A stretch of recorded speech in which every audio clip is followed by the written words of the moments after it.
Hi there, Ian Dixon here, international speaker and coach. I'm here to talk to you today, especially if you're one of those 8 in 10 that by mid-February failed at their New Year's resolutions this year or last year, whenever. So, New Year's resolutions get a bad press. And one of the things that I really want to be able to help you with is to make sure that you don't give up on setting goals because New Year's resolutions get a bad press. So at any time of the year is a good time to set a goal that is 12 months in length. So I've got my top 10 tips on how to make sure you achieve your goals over the next 12 months. First one. Number one is to be realistic about what it is that you're setting out to achieve over the next 12 months.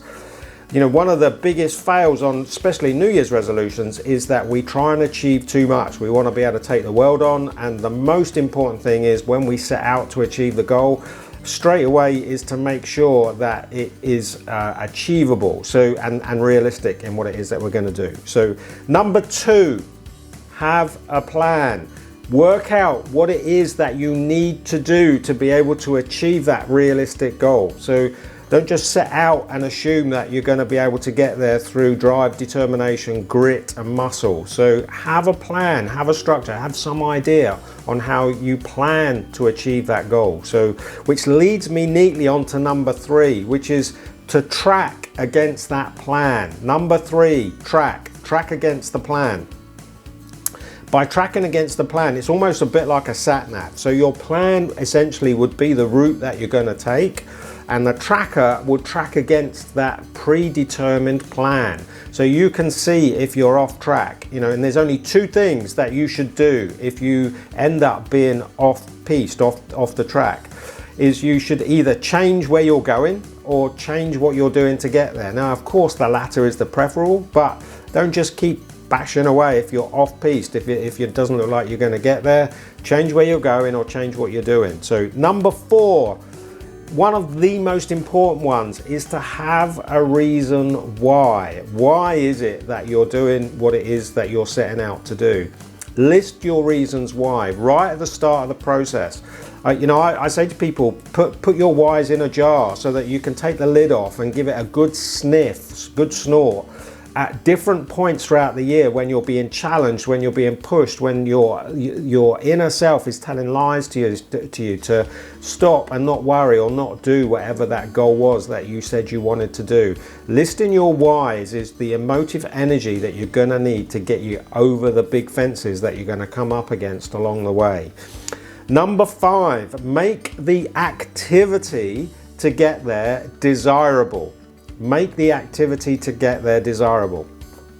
Right, so let me give you an example. I'm somebody that, let's say I want to get myself fitter than I was last year, or over the next 12 months, I want to be fitter than I was in the previous 12 months.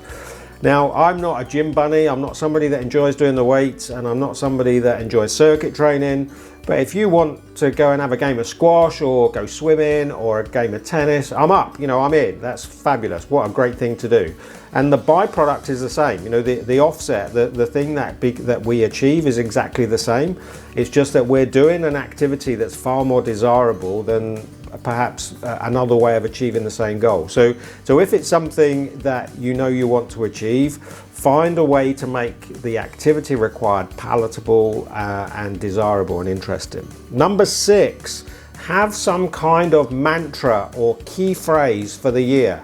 For 2020, my mantra for this year is only doing it is doing it. So previous years I've had single words or very short phrases or sentences or some kind of mantra.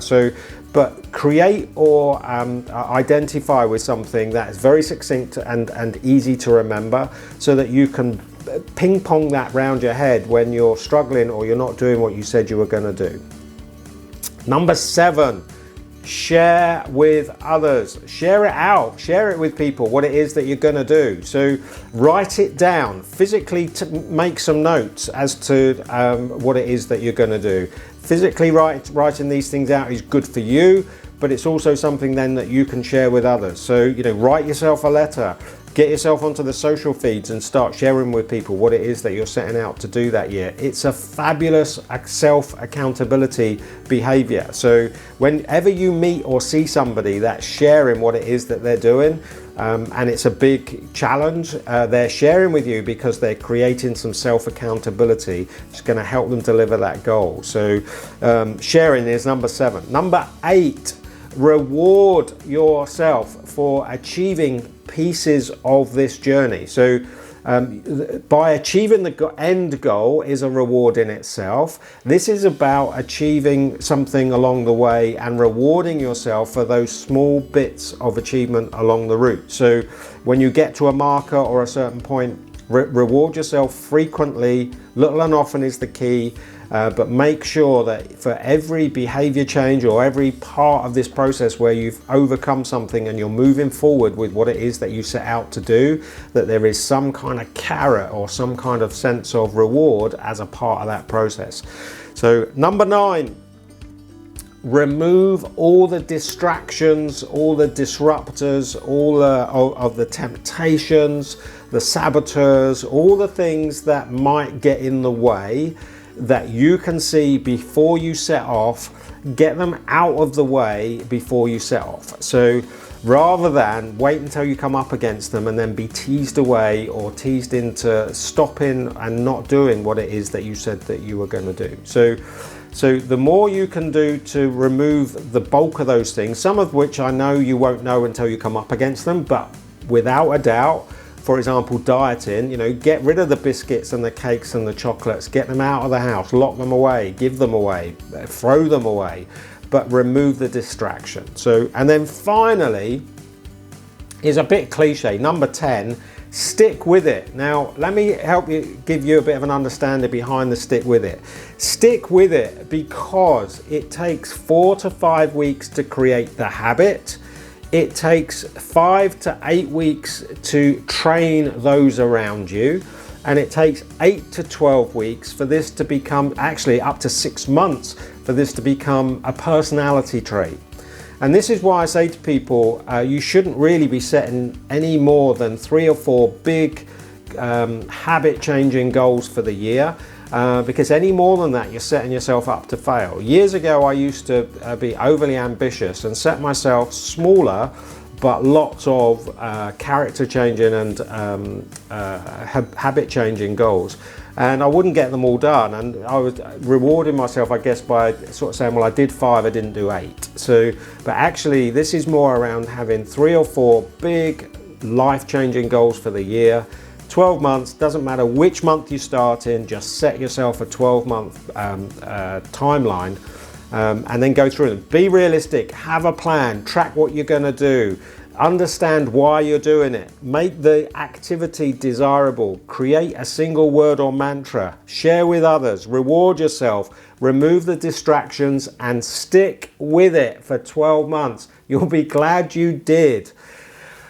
Hope you found that useful. My name's been Ian Dixon. Thank you for tuning in. Please do hit the like and share. We would love your comments in the field below, and we look forward to catching up with you on the next video. I'm going to say bye for now.